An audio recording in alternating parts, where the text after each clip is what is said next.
سوال ہے کہ انیل نے ایک بینک سے 11 شرح سود کے حساب سے سود مفرد کے حساب سے قرض لیا. سود مفرد کے حساب سے ہے اور شرح ہے 11. بینک نے دوسرے سال 0.5 سے اور تیسرے سال دوبارہ 0.5% ہونا چاہیے سے شرح سود کم کی. یعنی اصل میں شروع میں شرح کیا تھی؟ 11 تھی. دوسرے سال 0.5 کم کی، مطلب دوسرے سال ہوا 10.5%. اور تیسرے سال دوبارہ 0.5%، یعنی تیسرے سال کے لیے شرح ہو گئی 10%. تیسرے سال کے آخر میں 4,410 سود ادا کیا. تو 4,410 یہ تینوں سال کا سود جو ہے اس نے ادا کیا.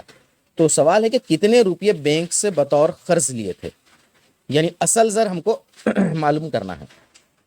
سود کی قسم اس میں پہلے یہ ہے کہ یہ مفرد سود ہے، مرکب سود نہیں ہے. تو یعنی یہ سیدھا معاملہ ہے، ہر بار اصل زر ایک ہی ہوگا، اصل زر نہیں بدلے گا.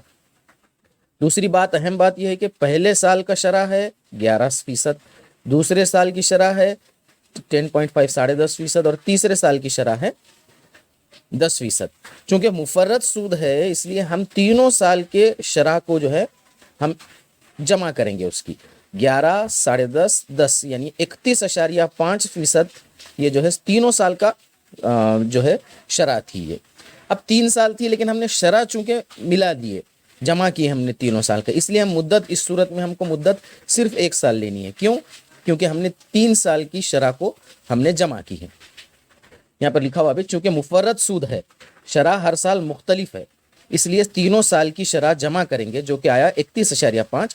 تینوں سال کی شرح کو جمع کیے اس لیے مدت 3 کے بجائے 1 ہوگی. اس طرح 31.5% شرح سے سود ہوا 4410 روپے. تو ایکس جو ہے 100% کیا ہوگا؟ کیوں تو جو شرح ہے اصل میں یہ شرح کس پہ لگائی گئی؟ اصل زر پہ. تو اصل زر کو ہم کو کیا فرض کرنا ہے؟ وہ ہے فرض کرنا کیا ہے؟ وہ ہے بھی 100% کو اصل زر ہے. اگر 31.5% 4,410 ہوتا ہے تو 100% رقم ہم فرض کر رہے ہیں ایکس ہوگا. اب ہم نے ترچی ضرب دینا ہے، یعنی اس کو اس سے اور اس کو اس سے، اور ایکس حاصل کرنا ہے. اس طرح ضرب دینے پر کیا حاصل ہوا؟ ایکس مساوی 4,410 ضرب 100، یہ ترچی ضرب، اور بٹے میں 31.5، اور تقسیم کرنے پر پورا یہ آپ کر دیکھیے ایکس کی قیمت آئے گی 14,000، جو کہ اصل میں یہ ہے اصل زر.